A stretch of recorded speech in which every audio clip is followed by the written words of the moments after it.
Hey guys, how we doing?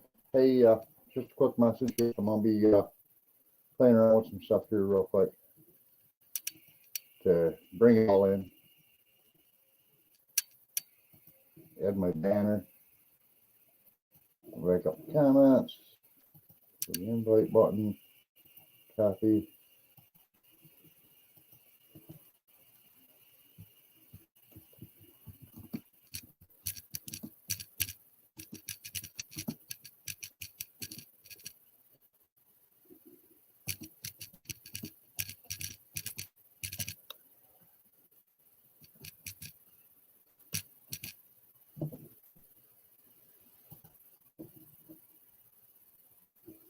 All right, there we go. We are live and we are running. Grab your mic and camera and join in. If you want to join in my live, as long as I know you from any chat, it doesn't have to be my chat. It just has to be any chat. If I see you, I recognize you or whatnot, then I'm gonna let you come in and be on camera too. You'll end up in the green room first, so I'll see if I can even recognize you. I invited Mike and Melissa on here. Hi, Lynn, how we doing? Arlene, how we doing? I invited Mike and Melissa from Drift Room 5 on here, and we'll see if they actually come join us or not. This camera's trying to refocus, hopefully not on that ceiling fan up there, doing that constantly, but it's not something I have control over, unfortunately. Yeah, it's probably be a real big thing. But all right, so I was talking to Rachel Ray from Back to Good Day about land in Arkansas. If many people know, I turned down the 10 acres that was next to her because the price of land was $4,500 an acre. It was a 10% down, 10% interest for 10 years. So it was $4,500 down to get locked into the property and about $550 a month. And I was like, well, that's a lot of money for land. I mean, here in New York, our land right now is only in my area, which is central New York, is only about $3,500 an acre. And you have to have there's a lot involved with New York. You have to have building permits for every single thing you do. With the exception of the chicken coop, because as you've seen, I built that new chicken run last week. And if you didn't see it, I can show pictures of it again. I can still have them right here by me. But it's one of them deals. If you want to build something like a doghouse, I actually had a code enforcement officer tell me, well, it depends on the size of the doghouse. And I'm like, no, it doesn't. If it's not over a certain amount of square feet, there's no building permit needed. And then the permit is based on how much it costs you to build. It's not based on square footage. It's based on your cost. So the more you spend, the more they want to have you pay to be able to buy that permit. I want to be in Arkansas where I don't have to do that kind of stuff. And that's kind of what I'm leaning towards now, is getting away from having to worry about, if I want to build like anything, I don't have to worry about getting a permit for it. Tennessee has what they call the ag rule for like Tim Roberts can build his barn and there's no building permit for a barn. But to build his condominium, he has to have a permit for the well, he has to have a permit for the septic, he has to have a permit for the solar, he has to have a permit for the solar building. And, you know, I don't want to be in that kind of an area at all. Hi, Charlene Grady, how we doing? I don't want to be in that kind of an area. I don't want to have to worry about how many people do I have to pay to do what I need to do. I'm trying to tuck my hair in over here. It's sticking out. It's driving me nuts. I don't want to have to be in an area where I have to do that kind of stuff. I want to be in an area where I'm free to say, this is what I want to do. This is how I want to do it. And I don't need to be inspected. Hey, Brando, how we doing? I don't want to be going through inspections every time I want to do something. You know, I mean, even Jeff over there, Bobblehead Homestead, he had to deal with the water company. They wouldn't turn the water on until, yeah, it is. Arlene, it's all about money. He had the water shut off, and he had to do his own hookup from the water shut off valve or meter with all these different regulated parts that have to be put in place going up to his house. And once you get there, you can't have the water turned on because now you have to have a sewer, and that has to be done. And then you have to have a permit, and then you have to have it done, and it has to be inspected before you can close it in. And then after all that's said and done, then they go in and inspect your house plumbing. And then they say, okay, yes, everything's okay. Now we'll turn your water on. You know, it's a lot like my friends, Trenton Alley over there in Utah. They have to go through what they call a four-way inspection. First, they have to go in and check the foundation. Then they have to go in and check the way that you built all of your framing for your house. And they'll tell you everything you didn't do that needs to be done. Then they go in and they look at your water, they look at your plumbing, your HVAC system. And then when that's all said and done, they'll give you another list of things you got to do. And then after that's all done, then you can get your four-way to pass. And then all of a sudden, now, okay, now you can go ahead and you can do the rest of it. Yeah, it's all about the money. It's all about the money. And you know, I've always been that way. You know. Yeah, well, Randall has done a great job at helping Gary and Mary. I've done my part too. I gave them a special deal on those t-shirts, with a special financial on those t-shirts as well, because I wanted to help them get closed on their property. By doing so, did it hurt me from doing my own? No, not really. It didn't, because it can't. What hurts me on doing my own is all of this inflation we got going on. I sell my seeds for $1 a pack. Okay. I'm not hurting the price of my seeds. I'm not going to cut the number of seeds that I put in a pack to sell for that price. But the cost of the seeds has gone up. The cost of the packaging and labeling and all that has gone up. Yeah, Randall, I thought those t-shirts were awesome too. I was really amazed. I pulled them out today on their mail opening video. They should have had those long before the eclipse. I shipped them out UPS, and they were better than USPS. And today's the first time I seen them hold the t-shirt up. And of course, that was Riley's t-shirt. And I was like, wait a minute. They should have had them long before the eclipse even happened so that they had them for the day of the eclipse. They could have sold them right there to anybody that wanted them. Yes, I am. Randall, I am still looking for land. I was talking to Rachel Ray through email here back and forth just today. The lot that was next to her was $4,500 for the lot for down payment, and then $45,000 with 10% down, 10 years worth of payments, which were about $550 a month. And I thought, well, that's pretty high. Today, I talked to her last night, and it was Command Mountains homesteading, and she came out and asked me if I'm still looking, and I was like, yes, I am.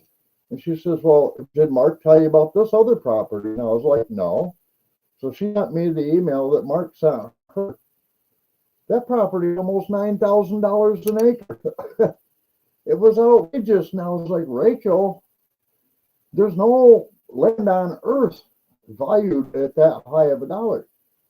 Not when I can buy the lot right next to me for $3,500 an acre. I live in New York. Granted, I got to get all kinds of permits to build anything on it. But it's like, wow. Yes, that is actually good, Len. Thank you for asking. And I'm like, I actually looked at buying what the lot was called Lot F, which was the one right next door to Rachel. Right there, when you leave Gary and Mary's, it would be 2 doors down from them. And it was a 10-acre lot. I don't need 10 acres. I'm looking for 5. And if I can find 5 acres for around $3,500 a lot, or maybe $4,000 a lot, then I'm interested, you know. But I'm not looking to buy a 10-acre lot because that's land I'll never use. It'll stay woods. Okay, woods are great to hunt. I don't hunt that much. Would I if I moved to Arkansas? Yeah, I probably would, to help supplement the food. But my whole object isn't about just buying hunting land. You know? I mean, if I bought I could list hunting land right here in New York for probably $100 an acre for the hunting season. You know, why would I buy it down there for $9,000 an acre or whatever? That to me just doesn't make sense. But yeah, I mean, it's just crazy. I was actually started out on a different topic before we got back into the land part. I did my chicken cage times two. We did one and found out my chicken coop was bigger than what the cage could contain, and still have room to walk around and have the chickens be able to get in and out of it. So I ended up going and I bought another one. The first one we bought on sale. My girlfriend paid for that one. And I don't remember what the price was, but we had to put it on layaway in order. Hey, Dennis Green, how we doing? We had to put it on layaway in order to be able to not pick it up right then and there because I was in my car. And I didn't have a truck. My truck's in the garage. Gypsy Trails, Randall, Jeff is right down the road from Gary and Mary, and it's all still around the Havana area. It's kind of the area I've been looking at, but it's not just that area. There are other areas in Arkansas that are unrestricted that you can buy land in. Marcel and Denise's area is another one. However, I don't want to buy land where I have a neighbor to contend with like they do, because I'm not as nice as they are. You shoot at me, I'm shooting back. That's pretty much going to be a given. I'm pretty sure my military training as a sniper is going to say I'm a better shot than you are. But anyway, so back to the coop. We bought the first one, paid everything but the last dollar to be able to put it onto layaway. And we were going to hire a guy with a truck. Well, before I hired that guy with the truck, I wanted to make sure they had it in stock. They did.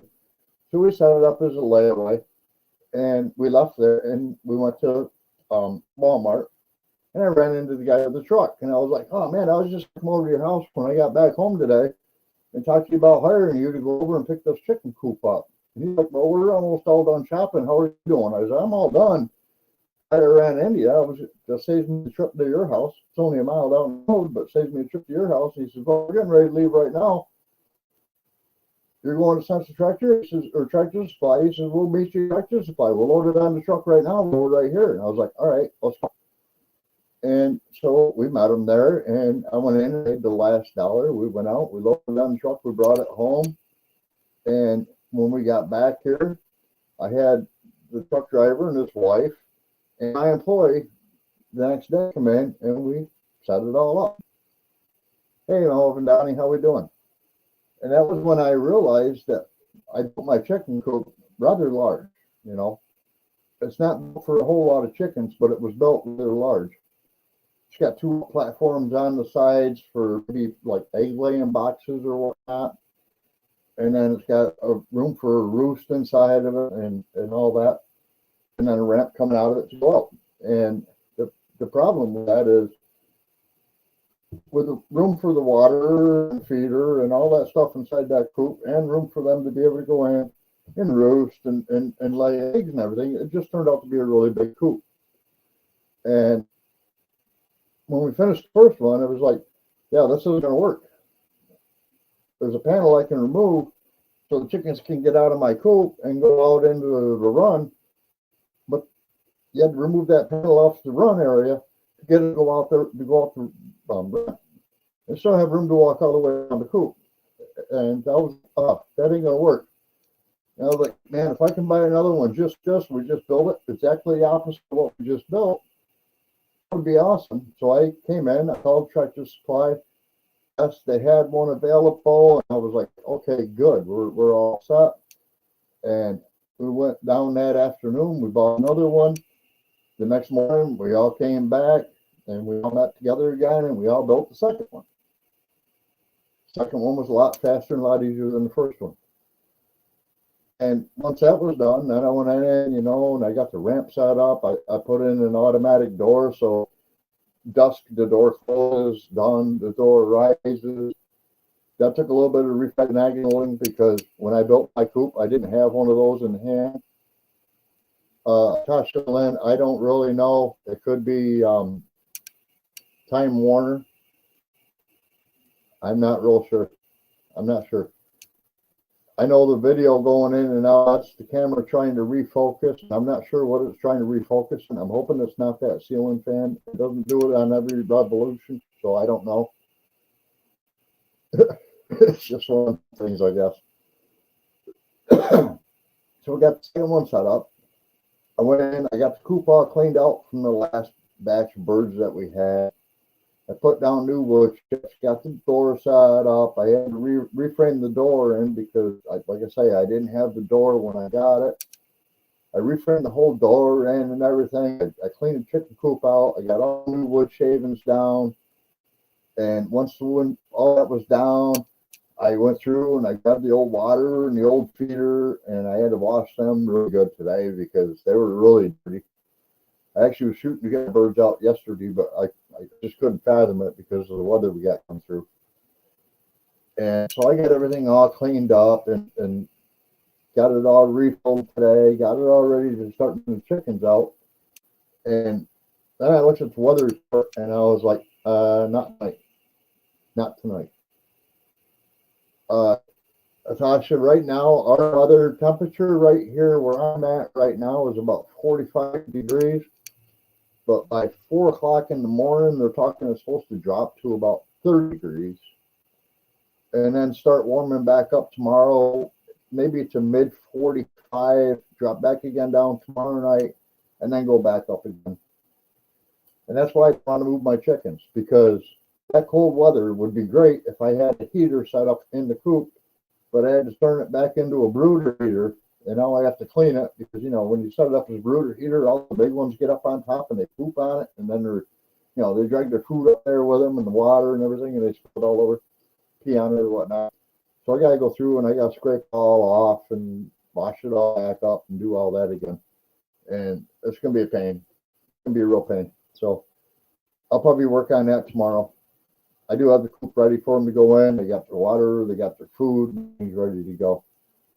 But on that topic of working on that chicken coop, because the chicken pen is we had to go around and we had to take chicken wire because, it's like a 1 inch by 1 inch square at the bottom, or I think it's 1.5 inches by 1.5 inches, maybe 2 inch by 2 inch square at the bottom. And then it goes like 2 inch by 3 inch, and then it goes 2 inch by 4 inch at the top, which is pretty tough. And I knew from growing up with my dad being in the vet that there was this thing up there that was called the hog ring. And he would use it for putting rope together. If you take a woven rope that's a hollow core, and you take the end of it, when you cut it, you can take your lighter to it, melt it down to where it's a hard ball. You can stuff it inside of that, and then when you pull back, it's like a Chinese finger. The rope would grab back onto it and not let it fall back out. And then you take a hog ring with the hog ring pliers, you put it on that, and you crimp it right there where that rope is inside the other rope, and now it can never pull back out. So I was at the Tractor Supply. I ended up buying 6 more chickens while I was there. Got a lot of room for them now, and I said to the lady that was running it, who's a friend of mine, I said, "Hey, do you guys have hog ring pliers?" And she says, "Yeah, they do." And I was like, "Yeah, we do." And I was like, "All right, I need to buy pliers and I need to buy some rings." Now, back in my day, with my dad, there were spring-loaded pliers. You put the hog ring inside the pliers, and you'd have to use your hand to pull the pliers tight onto that ring, and then you get it to where you want it, and then you close the pliers, and it would take that ring, and it would fold it around and make a loop out of it. Pretty cool. I think, man, it's going to take me forever because now I got to do everything by hand, So I asked her about it, and she actually showed me this. I did not know. I'm a big DeWalt fan. Did you know DeWalt actually starts making tools for farms and homesteads? I seen this thing. Look at this thing. It's nothing like a spring-loaded pair of pliers anymore. This part right here is actually like a staple gun row of staples, spring-loaded. You can open it up, I believe. Oh, you push it in. You push that bottom part in. You pull this out.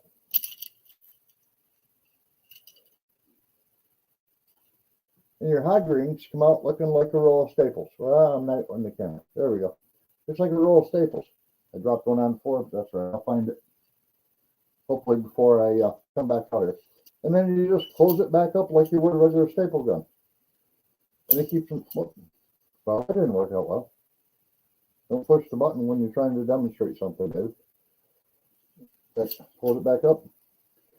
So now you got this row in there of these high greens.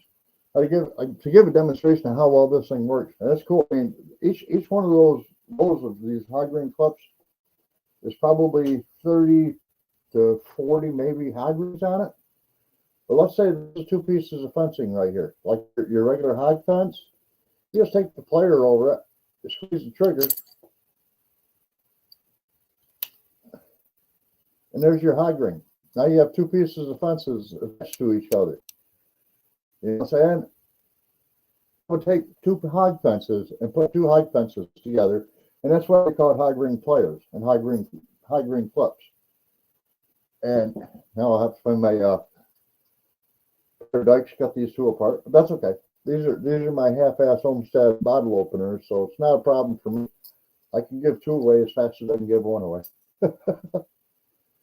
But I seen that and I was like, that's innovation. That's what our country thrives on. That's why capitalism is the way capitalism is. And it's one of those things where I believe that all of these guys that are trying to say capitalism is bad for our country don't understand how capitalism works. Without capitalism, you have no innovation. Without innovation, you have no country. So that's my perspective of it, you know. And that's why I'm always, you know, coming up with new things. We started out with garden seeds. We decided to add soap, and then we switched over to adding, you know, essential oils. And then we went from there to saying, hey, you know what? If you're out playing in dirt, you need to get clean. And if you come back in smelling like chicken crap, you need to smell pretty. Yeah, if you're smelling pretty, then maybe it would be a good idea to put a candle at the door that smells pretty too, so that you're not bringing that smell all the way through your whole house. I started doing these candles that I'm doing back there. And it was just like one thing leads to another, leads to another. That's innovation. That's not sitting back where you were before and all that. So Atasha, you're going to be in Arkansas. Are you only going down for just the meetup, or are you going down to make it home? I went for the meetup, but I didn't go. Actually, I went to Oklahoma for the meetup, but I didn't do it to go make it home yet. The whole meetup was to get to meet the people that lived in the area. ESTD, what's that mean?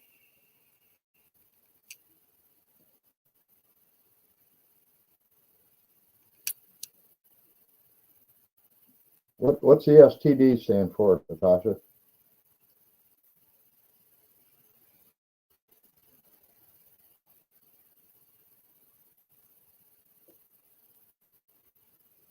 I made the shirts. I made everything on the shirts. Yeah. There's the only thing I didn't make on the shirts was the actual picture of the eclipse was actually done by somebody else.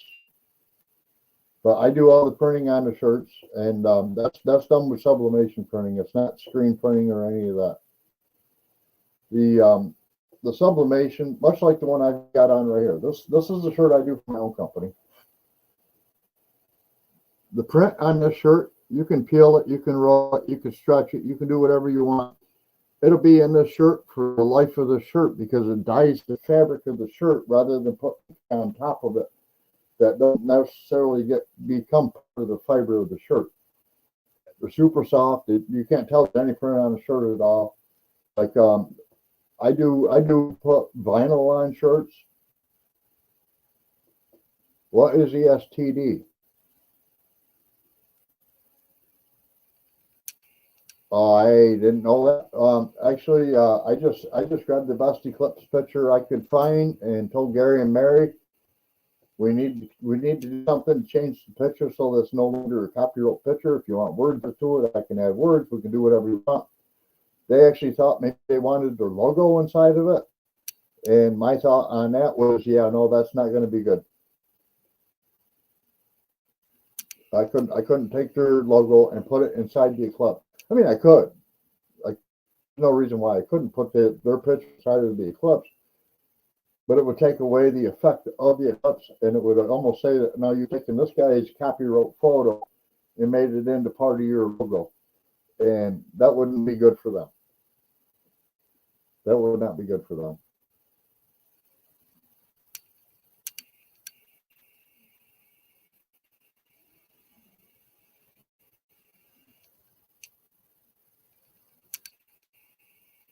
Oh, their established part is 2023. Yeah, I'm sorry. I thought you were doing something else. Yeah, no, their established date was 2023, and that's part of the logo. Actually, I couldn't change that. I couldn't change that. They're established in 2023. That's part of their actual logo. And no, I'm not gonna be mad at you, Asha. And no, I'm not gonna retract them either.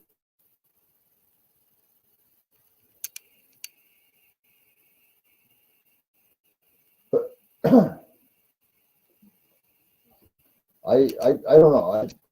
For me, my logo just says, HalfAss Homestead with a picture of a cabin. No established date of that, because I'm not really established as far as the HalfAss Homestead part anyway. I'm still working with the chickens. I will be putting them out as soon as I know that our weather has broke. That's what was in their logo.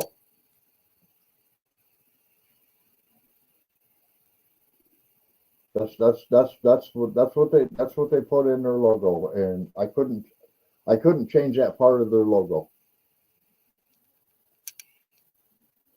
When they sent me that logo, I actually sent that out to another graphic artist and said, "Hey, I need you to be able to make this go bigger.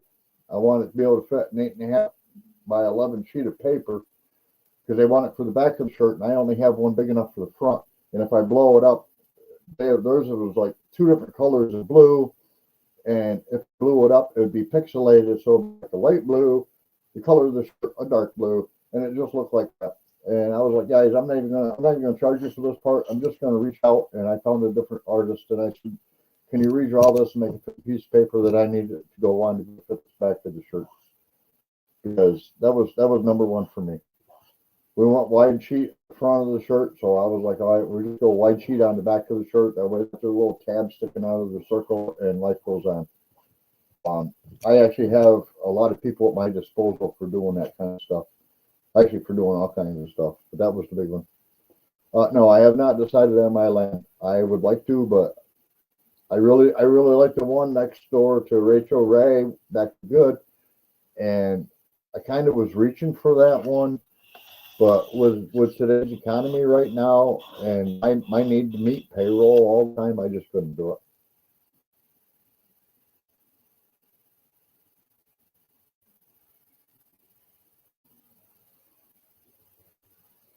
I just like playing around with stuff.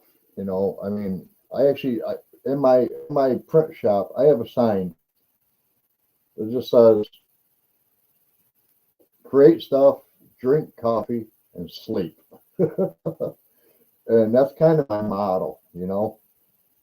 I get up in the morning, I think about what that morning's going to do, and I just do it. It's whatever it turns out to be is what it turns out to be. And sometimes if you come up with something that's really funny to you, some people will turn around and say,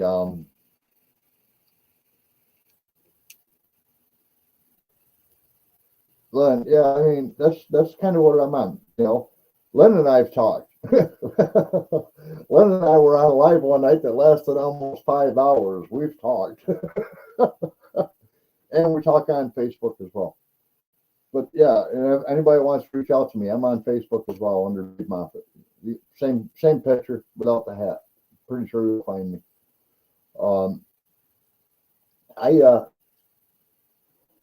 I may find something really funny to me that I will create and put it on a shirt and post it, maybe share it on Facebook or whatnot.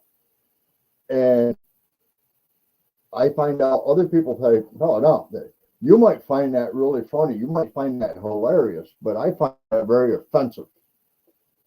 Well, I was raised in the late 60s, early 70s, where my dad taught me there's two things in life you have to remember. One is you can't please everybody all the time, and two, you can win every battle, but you'll still lose the war.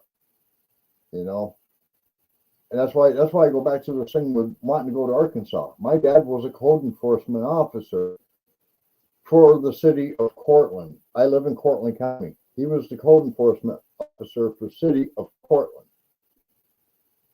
He was also our plumbing inspector because they did make him do a whole bunch of work for a little bit of money. And when I bought my first piece of property in Cortland County in the town of Freetown for my camp, I had to deal with a code enforcement officer for the town of Cincinnati, Freetown, who went against every rule in the book.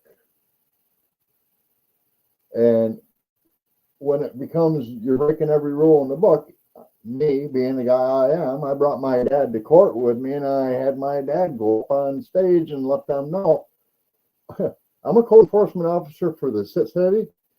You're code enforcement officers for the country. So your rules are lesser than my rules, but yet you're enforcing your rules harder than I'm enforcing my rules, because what you're trying to enforce aren't rules. And it went through all this rigmarole to the point where I finally just sold everything that was on the land for $1.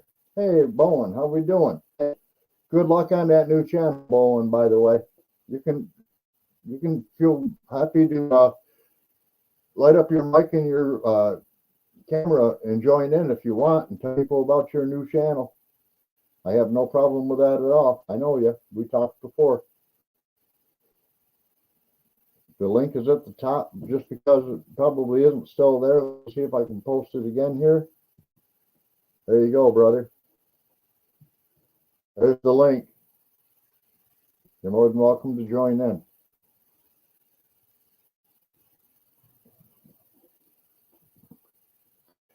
But yeah, so I went through that whole thing. I ended up selling. I had two campers. One of them was a really big camper. I sold that for $1, and that was with all brand new windows, the whole interior totally remodeled. And they tried telling me it was a mobile home because it had a wood stove in it, and it was skirted. Well, it was still on an axle. It still had a tongue attached to it. It still had tail lights on it. It still had awning rails. And we went through and took the emblem off my little Shasta camper, went over and put that on that big camper just to say, look, it's still a camper. And shared that in court, which is kind of perjury, but didn't care. But I sold it for $1 to friends of mine. And they had land they wanted to put it on. So they came over with a big farm tractor and pulled it off the lot. So then with my little camper, I built a big bedroom at the back of it. You couldn't see it from the road anywhere. With big picture window on one side of it, a back door going out, with an area for two dressers inside the back doorway area. It was set up really cool. You couldn't tell it was a big camper. But that one also had a wood stove set up in front of it. And that's what heated the whole camper. Well, they got wind of that one finally. And they came in and said, yeah, no, we're not going to let you do anything on this land. You either build something or you can't have the land because we need the money for the building permit, basically, is what they were saying. And I was like, all right, good enough. All right, you're welcome. And you're fine. I have no problem with that, brother. So I sold that one for $1 to my brother-in-law at the time.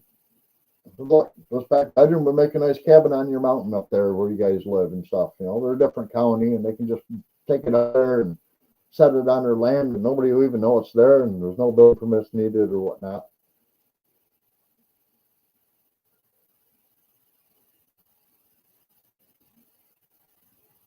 Yeah, okay, Lynn. when they moved that building off the land, I laughed about it. They just came in with a forklift and a bobcat. They picked up the whole building right off the edge of the camper. They practically tipped the camper over doing it. They just picked the whole building up, and they worked in coordination and moved the building off to the end of the camper so the hitch and stuff wasn't in the way. Back the hay wagon underneath it, strapped it down, pulled in another trailer. They drove the farm tractor up on it, and they drove the skid steer up onto that.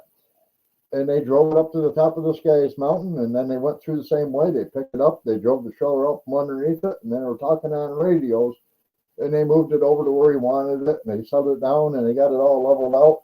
And then the side that was touching the camper, which was all wide open, they just built a wall and put a door and another window. So you had a really nice set of windows in the front of it with a beautiful front door, a picture window on this side, solid wall here going to a big back area going out. I couldn't believe the way they did it. And then they had some scrapper come in and pull the camper off.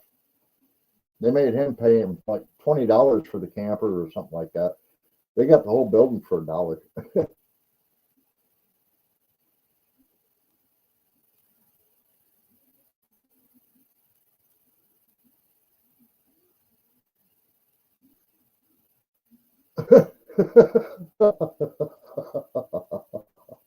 Natasha, maybe the friend you got her is not a male cat ready to be with her, because it sounds to me like she's the kind of person guys don't want to be around. I'm just saying. Just because the cat's in heat, if the other one may not have a chance to get to know her a little bit, probably a good chance that little next one ain't going to want to get to know her at all, because there's that big B word out there that says, stay away.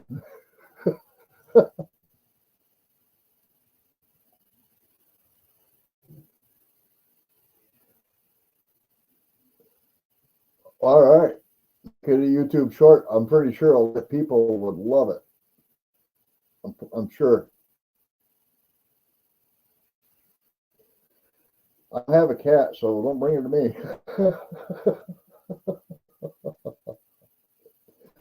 The area I'm in, Natasha, I'm pretty sure there aren't too many pussies running around this area either. Everybody's pretty much like me. Everybody has Trump flags out front, no Biden flags at all, and you won't find a BLM flag in the neighborhood. So I'm pretty sure that bring her to me, she's going to be like, what? Why'd you bring her over here, Mom?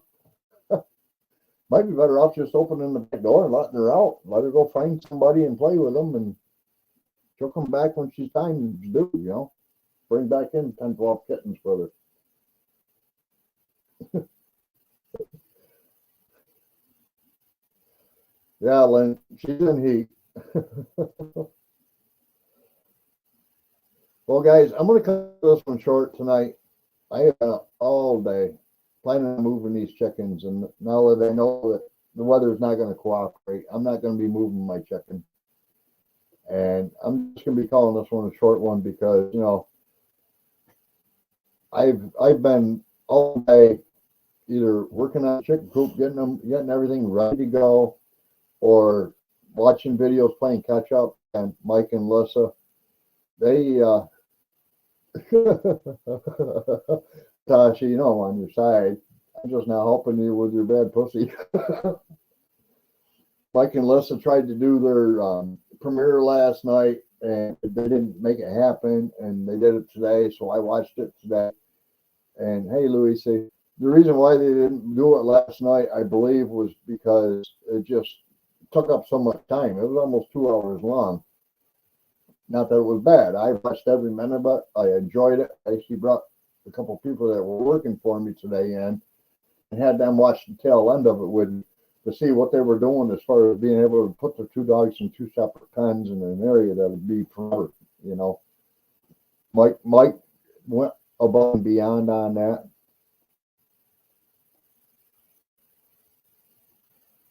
Who is this blonde you're fond of in politics, yelling all the time? Is that Marjorie Taylor Greene?